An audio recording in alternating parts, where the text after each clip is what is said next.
നമസ്കാരം. ഈ ദിവസത്തെ വാർത്തകൾ സമഗ്രമായി പരിശോധിക്കാം. വാർത്താമഴയിലേക്ക് പ്രിയ പ്രേക്ഷകർക്ക് സ്വാഗതം. ഞാൻ അമൃത പണിക്കാൽ. വാർത്തകൾ വിശദമായി പരിശോധിക്കാം.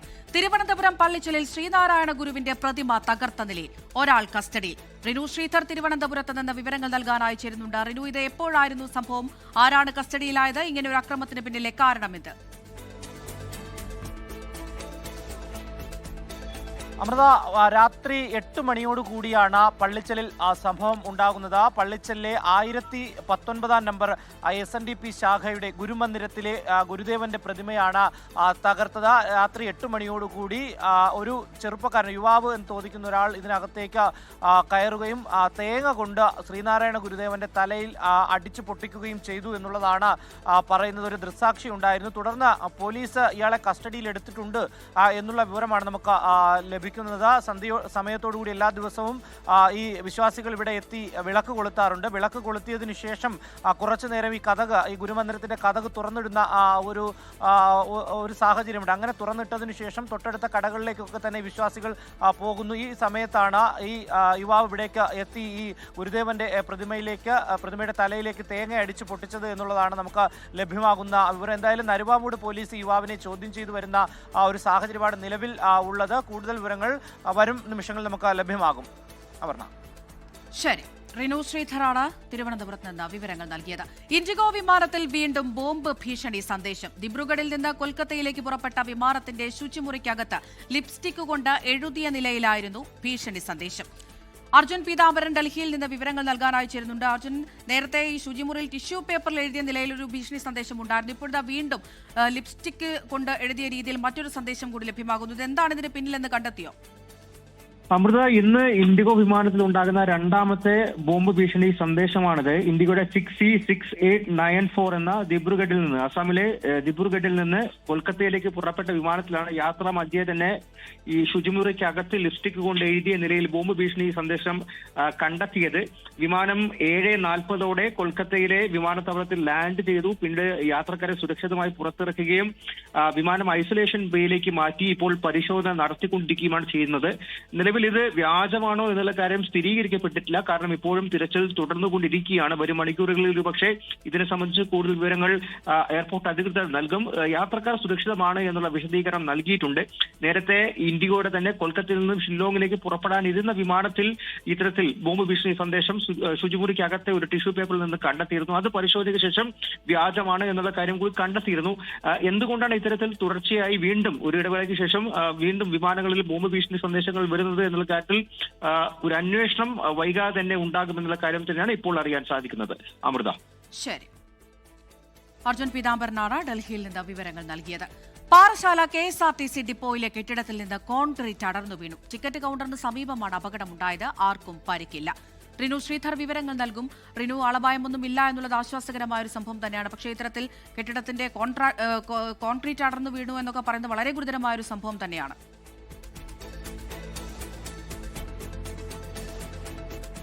അമൃത, വൈകുന്നേരത്തോടു കൂടിയാണ് അപകടം ഉണ്ടാകുന്നത്. പാറശാല KSRTC ഡിപ്പോയുടെ ബിൽഡിങ്ങിന് മുകളിൽ നിന്നാണ് ഈ കോൺക്രീറ്റ് പാളികൾ അടർന്ന് വീണത്. താഴേക്ക് വീണെങ്കിലും ആർക്കും പരിക്കില്ല എന്നുള്ളതാണ്. ഇതൊരു ടിക്കറ്റ് കൗണ്ടറാണ്. അതുകൊണ്ട് തന്നെ ഈ ഭാഗത്ത് അധികം ആളുണ്ടായിരുന്നില്ല. അതിനാൽ വലിയ അപകടം ഒഴിവായി എന്നുള്ളതാണ്. ഏറെ നാളായി ഈ ബിൽഡിംഗ് വലിയ രീതിയിൽ അപകടാവസ്ഥയിൽ സ്ഥിതി ചെയ്യുന്നു എന്നുള്ളതാണ് അവിടുത്തെ ജീവനക്കാരിൽ നിന്നൊക്കെ തന്നെ നമുക്ക് മനസ്സിലാക്കാൻ വേണ്ടി കഴിഞ്ഞത്. നിരവധി തവണ സർക്കാരിലെ അതുപോലെ തന്നെ വകുപ്പിലേക്കും KSRTC വകുപ്പിലേക്കും ഒക്കെ തന്നെ പരാതികളും അപേക്ഷകളും ഒക്കെ തന്നെ നൽകിയിരുന്നു ജീവനക്കാർ. പക്ഷേ ഒരു തരത്തിലുള്ള ഇടപെടലും അധികൃതരുടെ ഭാഗത്തു നിന്ന് ഉണ്ടായില്ല എന്നുള്ളതാണ് ഏറെ ദുഃഖകരം എന്ന് പറയുന്നത്. ഈ അപകടാവസ്ഥയിലുള്ള ഈ ബിൽഡിങ്ങിന് അകത്തിരുന്ന് തന്നെയാണ് ഇപ്പോഴും ജീവനക്കാർ ജോലി ചെയ്യുന്നത്. നാളെയും മറ്റന്നാളും ഒക്കെ തന്നെ വരുന്ന ദിവസങ്ങളിലെല്ലാം തന്നെ ജീവനക്കാർ ഇതിനകത്ത് പ്രവേശിക്കേണ്ടതായിട്ടുണ്ട്. പക്ഷേ കഴിഞ്ഞ ദിവസങ്ങളിലെല്ലാം തന്നെ ഇത്തരത്തിൽ കോൺക്രീറ്റ് പാളികൾ ഇളകി വീഴുന്ന ഒരു സാഹചര്യമുണ്ടായി. ഇന്ന് വൈകുന്നേരവും അത്തരത്തിൽ സമാന സംഭവം ഉണ്ടായി എന്നുള്ളതാണ്. ആളുകൾ അതിനകത്ത് ഇല്ലാതിരുന്നതിനാൽ വലിയ അപകടം ഒഴിവായി എന്നുള്ളതാണ് നമുക്ക് ലഭിക്കുന്ന വിവരം. അമൃത. ശരി, റിനു ശ്രീധറാണ് വിവരങ്ങൾ നൽകിയത്. പത്തനംതിട്ട തുമ്പമണ്ണിൽ തട്ടുകടയിൽ തീപിടുത്തം. ഗ്യാസ് സിലിണ്ടർ ലീക്കായതാണ് അപകട കാരണമെന്നാണ് സംശയം. 2 സ്കൂട്ടറുകൾ കത്തിനശിച്ചു. ഷിജോ കുര്യൻ വിവരങ്ങൾ നൽകും പത്തനംതിട്ടയിൽ നിന്ന്. ഷിജോ, എപ്പോഴാണ് തീപിടുത്തം ഉണ്ടായത്? എങ്ങനെ തീപിടിച്ചു എന്ന കാര്യത്തിൽ വ്യക്തതയുണ്ടോ? അമൃത, ഇന്ന് വൈകിട്ട് 7 മണിയോടുകൂടിയാണ് പത്തനംതിട്ട തുമ്പമണ്ണിൽ തട്ടുകടയ്ക്ക് തീപിടുത്തമുണ്ടായത്. ഈ തട്ടുകടയിൽ പ്രവർത്തിച്ചിരുന്ന ഗ്യാസ് സിലിണ്ടറിന് ചോർച്ചയുണ്ടായതാണ് തീപിടുത്തത്തിന് കാരണമെന്നാണ് നമുക്ക് ഫയർഫോഴ്സിൽ നിന്ന് ലഭിക്കുന്ന വിവരം. ഈ തീപിടുത്തത്തെ തുടർന്ന് അവിടെ ഉണ്ടായിരുന്ന 2 ബൈക്കുകൾക്ക് തീപിടിക്കുകയും ഈ ബൈക്കുകൾ കത്തി നശിക്കുകയും ചെയ്തു. ആ കടയിലുണ്ടായിരുന്ന ആളുകൾ പെട്ടെന്ന് ഓടി മാറിയതിനാൽ മറ്റ് അനിഷ്ട സംഭവങ്ങൾ ഉണ്ടായില്ല. തുമ്പമണ്ണിൽ പ്രവർത്തിച്ചു വരുന്ന NSK തട്ടുകടയ്ക്കാണ് തീപിടുത്തമുണ്ടായത്. ഫയർഫോഴ്സ് എത്തുന്നതിന് മുൻപ് തന്നെ നാട്ടുകാർ ചേർന്ന് തീ നിയന്ത്രണ വിധേയമാക്കി. പിന്നീട് ഫയർഫോഴ്സ് എത്തിയാണ് തീ പൂർണ്ണമായിട്ടും അണച്ചത്. അമൃത. ശരി, ഷിജോ കുര്യനാണ് വിവരങ്ങൾ നൽകിയത്. തിരുവനന്തപുരം അമ്പലത്തറയിൽ വാഹനാപകടത്തിൽ അച്ഛനും മക്കൾക്കും പരിക്ക്. നിയന്ത്രണം തെറ്റിവന്ന കാർ ബൈക്കിലിടിക്കുകയായിരുന്നു. കാക്കാമൂല സ്വദേശി പ്രദീപ് കുമാറിന്റെ നില ഗുരുതരമാണ്. കാർ ഓടിച്ച പരങ്കോട് സ്വദേശി സുജി അറസ്റ്റിൽ. റിനു ശ്രീധർ വിവരങ്ങൾ നൽകും. റിനു, എപ്പോഴാണ് ഈ അപകടമുണ്ടായത്? പരിക്കേറ്റവരുടെ ആരോഗ്യനില എങ്ങനെയാണ്? അമൃത, ഇന്ന് വൈകുന്നേരത്തോടു കൂടിയാണ് തിരുവനന്തപുരത്തെ അമ്പലത്തറയിൽ വെച്ച് അപകടമുണ്ടാകുന്നത്. നിയന്ത്രണം വിട്ടുവന്ന കാർ ബൈക്കിലേക്ക് ഇടിക്കുകയായിരുന്നു. പിതാവും 2 മക്കളുമാണ് ഈ ബൈക്കിൽ സഞ്ചരിച്ചിരുന്നത്. ഈ പിതാവിന് ഗുരുതരമായി തന്നെ പരിക്കേറ്റു എന്നുള്ള വിവരമാണ് നമുക്ക് ലഭിക്കുന്നത്. അദ്ദേഹത്തിന്റെ 2 അതായത് കാക്കാമൂല സ്വദേശി പ്രദീപ് കുമാർ, മക്കളായ അഭിനവ് 16 വയസ്സാണ്, അഭിരാജ് 13 എന്നിവരാണ് ഈ ബൈക്കിൽ ഉണ്ടായിരുന്നത്. അഭിനവിനും അഭിരാജിന്റെയും പരിക്ക് ഗുരുതരമല്ല എന്നുള്ളതാണ് നമുക്ക് ലഭിക്കുന്ന വിവരം. അതേസമയം കാക്കാമൂല സ്വദേശിയായിട്ടുള്ള പ്രദീപ് കുമാറിന്റെ നില അതീവ ഗുരുതരമാണ്. ഇവരെ അപ്പോൾ തന്നെ നാട്ടുകാർ ഇടപെട്ട് ആശുപത്രിയിലേക്ക് മാറ്റി എന്നുള്ള വിവരവും ലഭിക്കുന്നുണ്ട്. എന്തായാലും പൂന്തുറ പോലീസ് സംഭവവുമായി ബന്ധപ്പെട്ടുകൊണ്ട് കേസ് എടുത്തിട്ടുണ്ട്. പനങ്ങാട് സ്വദേശിയായിട്ടുള്ള ഈ കാർ ഡ്രൈവറെ പോലീസ് കസ്റ്റഡിയിലെടുക്കുകയും ചെയ്തു. സുജി എന്നാണ് അദ്ദേഹത്തിന്റെ പേര്. പക്ഷേ അയാൾ മദ്യപിക്കുന്ന ഒരു സാഹചര്യം ഉണ്ടായില്ല. പരിശോധിച്ചു പോലീസ് എന്നാണ് നമുക്ക് പോലീസിൽ നിന്ന് ലഭിക്കുന്ന വിവരം. മദ്യപിച്ചിട്ടില്ല എന്നുള്ളതാണ്. എന്തായാലും വലിയ അപകടാവസ്ഥയിലാണ് ഇയാൾ കാർ ഓടിച്ചു വന്നത് എന്നുള്ളതാണ് ഈ ദൃക്സാക്ഷികളടക്കം നമ്മളോട് പങ്കുവെച്ചത്. അമൃത. ശരി, റിനു ശ്രീധറാണ് വിവരങ്ങൾ നൽകിയത്. തിരുവനന്തപുരം അമ്പലത്തറയിലാണ് ഇങ്ങനൊരു വാഹനാപകടം ഉണ്ടായത്. ഒരു പ്രതികരണം ലഭ്യമാകുന്നുണ്ട്, അത് കേൾക്കാം. ഷോപ്പ് ക്ലോസ് ചെയ്ത് നേരെ പള്ളിയിലായിരുന്നു പോയിട്ട് വന്നപ്പോഴാണ് നമ്മൾ ഇത് കാർ ഇടിച്ച് നേരെ അകത്തായിരുന്നു. ഈ ഒരു പൊസിഷനിൽ കാർ നേരെ അകത്ത് കയറി ഇരിക്കുകയായിരുന്നു. ഒരു ബൈക്കിൽ ഓപ്പോസിറ്റ് ബൈക്കിൽ വന്നത് ഒരു ഫാദറും 2 കൊച്ചു കുട്ടികളുമായിരുന്നു. അയാളുടെ ഫാദറിൻ്റെ ഇവിടെ നല്ല പരിക്കുണ്ട്, നല്ല പൊത്ത് പോയിട്ടുണ്ട്. ഒരു കുട്ടിക്ക് നല്ല ഗുരുതരമാണ്. അപ്പോൾ തന്നെ ആംബുലൻസ് കയറ്റി പറഞ്ഞു വിട്ടു. അയാൾ സ്റ്റേഷൻ നാളെ വന്ന് അപ്പോൾ തന്നെ കൊണ്ടുപോയി. അതാണ് മെയിനായിട്ട്. എന്താണ് സംഭവിച്ചതെന്ന് ഞങ്ങൾക്കറിയില്ല. ഓവർ സ്പീഡാണോ എന്താണെന്ന് അറിയില്ല.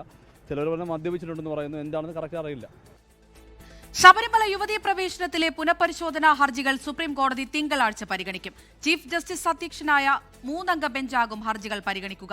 9-അംഗ ഭരണഘടനാ ബെഞ്ച് രൂപീകരിക്കുന്നതിൽ തീരുമാനമുണ്ടായേക്കും. 6 വർഷങ്ങൾക്ക് ശേഷമാണ് ശബരിമല യുവതീ പ്രവേശനവുമായി ബന്ധപ്പെട്ട ഹർജികൾ സുപ്രീം കോടതിയുടെ പരിഗണനയ്ക്കെത്തുന്നത്. മതാചാരങ്ങളും വ്യക്തി സ്വാതന്ത്ര്യം സംബന്ധിച്ച ഹർജികളാണ് സുപ്രീം കോടതി പരിഗണിക്കുക.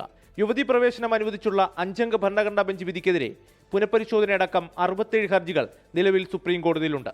2019 കേസ് 9-അംഗ ബെഞ്ച് പരിഗണിച്ചപ്പോൾ ഉണ്ടായിരുന്ന ജഡ്ജിമാരിൽ അവശേഷിക്കുന്ന ഏകയാളാണ് ഇന്നത്തെ ചീഫ് ജസ്റ്റിസ് സൂര്യകാന്ത്. 9-അംഗ ബെഞ്ച് കേസിൽ എന്നു മുതൽ വാദം തുടങ്ങുമെന്ന കാര്യം തിങ്കളാഴ്ച സുപ്രീം കോടതിയിൽ നിന്നുണ്ടായേക്കും. ഹർജികൾ പരിഗണിക്കുമ്പോൾ സംസ്ഥാന സർക്കാരിന്റെ നിലപാട് സുപ്രീം കോടതിയിൽ അറിയിക്കേണ്ടി വരും. യുവതീ പ്രവേശനത്തിന് അനുകൂലമാണ് നിലവിൽ സംസ്ഥാന സർക്കാരിന്റെ നിലപാട്. നിയമസഭാ തെരഞ്ഞെടുപ്പിന് മുൻപ് ഹർജികളിൽ വാദം കേൾക്കുമോ എന്നതും പ്രധാനമാണ്. 24 ഡൽഹി.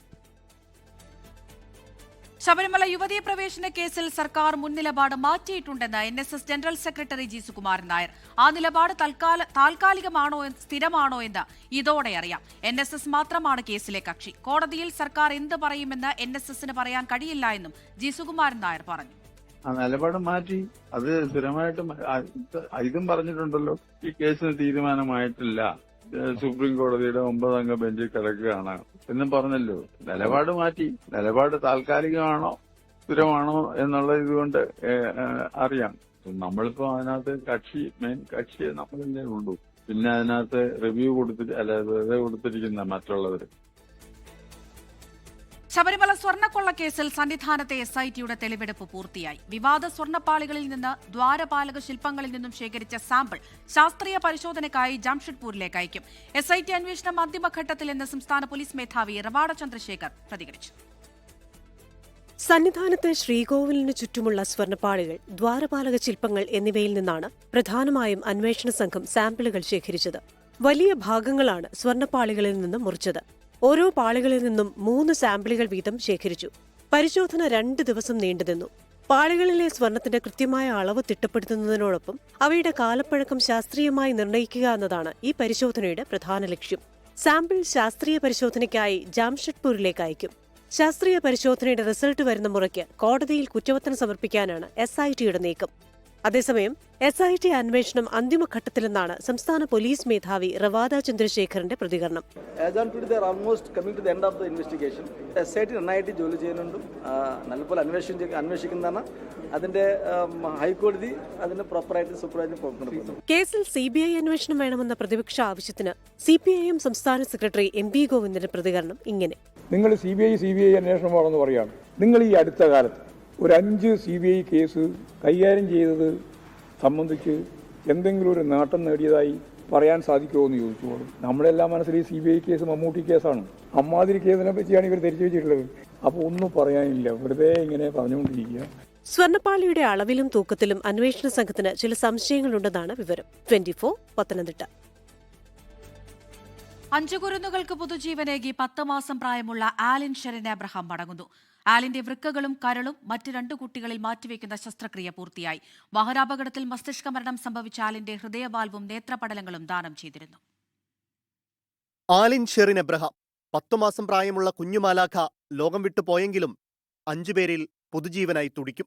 10 വയസ്സുള്ള കുട്ടിക്കാണ് 2 വൃക്കകളും മാറ്റിവെച്ചത്. തിരുവനന്തപുരം മെഡിക്കൽ കോളേജിലായിരുന്നു ശസ്ത്രക്രിയ. 6 മാസം പ്രായമുള്ള കുഞ്ഞിനാണ് കരൾ നൽകിയത്. തിരുവനന്തപുരം കിംസ് ആശുപത്രിയിൽ രാവിലെ ശസ്ത്രക്രിയ പൂർത്തിയായി. ഇന്നലെ രാത്രിയോടുകൂടി ആരംഭിച്ച 2 കുട്ടികളുടെയും ശസ്ത്രക്രിയ ഇന്ന് പുലർച്ചെയോടെയാണ് അവസാനിച്ചത്. ശസ്ത്രക്രിയകൾ വിജയകരമായി പൂർത്തീകരിച്ചെങ്കിലും കുട്ടികളുടെ ആരോഗ്യസ്ഥിതി കൂടി സംബന്ധിച്ച ശുഭവാർത്തകൾക്കായാണ് കാത്തിരിപ്പ്. 3 മണിക്കൂർ 17 മിനിറ്റ് കൊണ്ടാണ് കൊച്ചിയിൽ നിന്ന് അവയവങ്ങൾ ഇന്നലെ രാത്രി തിരുവനന്തപുരത്ത് എത്തിച്ചത്. ഇക്കഴിഞ്ഞ 5-ന് MC റോഡിൽ പള്ളത്തുണ്ടായ അപകടത്തിലാണ് ആലിന് ഗുരുതര പരിക്കേറ്റത്. വ്യാഴാഴ്ചയാണ് മസ്തിഷ്ക മരണം സംഭവിച്ച ആലിന്റെ അവയവദാനത്തിന് മാതാപിതാക്കളായ ഷെറിനും അരുണും സന്നദ്ധത അറിയിച്ചത്. 24 തിരുവനന്തപുരം. സുന്നി ഐക്യത്തെ സ്വാഗതം ചെയ്തും പിളർപ്പിന്റെ കാരണം ഓർമ്മിപ്പിച്ചും കാന്തപുരം AP അബൂബക്കർ മുസ്ലിയാർ ഐക്യസംഘം ഉണ്ടാക്കിയതാണ് അനൈക്യത്തിന് കാരണമായതെന്നും ആദർശത്തിലൂന്നിയ ഐക്യത്തോടാണ് താൽപര്യമെന്നും കാന്തപുരം പറഞ്ഞു. ജമാഅത്തെ ഇസ്ലാമി UDF ബന്ധത്തെയും പരോക്ഷമായി വിമർശിച്ചു.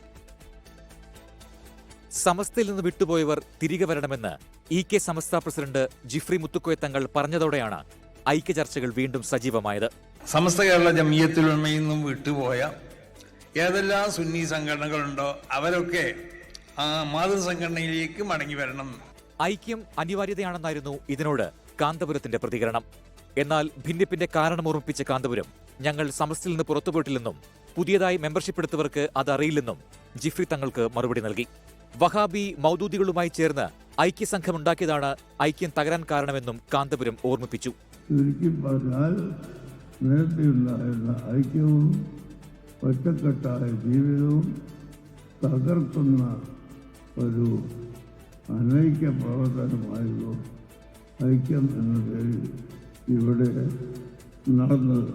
AP സമസ്ത ശതാബ്ദി വാർഷിക സമ്മേളന പ്രഖ്യാപനത്തിന്റെ ഭാഗമായി മലപ്പുറം കോട്ടക്കലിൽ നടന്ന പൊതുയോഗത്തിലാണ് നിലപാട് വ്യക്തമാക്കിയത്. പൊളിറ്റിക്കൽ ഇസ്ലാം അപകടമാണെന്നും മതേതര പ്രസ്ഥാനങ്ങൾ ഇവർക്ക് രാഷ്ട്രീയ മാന്യത നൽകുന്നത് രാജ്യത്തിന്റെ ബഹുസ്വരതയെ പ്രതിസന്ധിയിലാക്കുമെന്നും AP സമസ്ത പ്രമേയവും അവതരിപ്പിച്ചു. 24 മലപ്പുറം. 2020 ലോകകപ്പിലെ മത്സരത്തിൽ പാകിസ്ഥാൻ താരങ്ങൾക്ക് കൈ കൊടുക്കുന്നതിൽ സസ്പെൻസ് തുടർന്ന ഇന്ത്യൻ നായകൻ സൂര്യകുമാർ യാദവ് 24 മണിക്കൂർ കാത്തിരിക്കൂ എന്നും ടോസ് സമയത്ത് സസ്പെൻസ് പൊളിക്കുമെന്നും സൂര്യകുമാർ യാദവ് മത്സരത്തിന് മുന്നോടിയായുള്ള വാർത്താ സമ്മേളനത്തിൽ പറഞ്ഞു. कल कर देता हूँ ना ब्रेक सस्पेंस. अभी तो बताया मैंने उनको 24 घंटे आप रुक जाओ, अच्छा गेम खेलेंगे, फिर गेम के बाद अभी इम्पोर्टेंट क्या है आप बताओ. कल गेम इम्पोर्टेंट है, पहले गेम खेलेंगे उसके बाद टॉस टॉस टॉस का टॉस पे देखेंगे ना. अभी आप रुक जाओ ना 24 घंटा.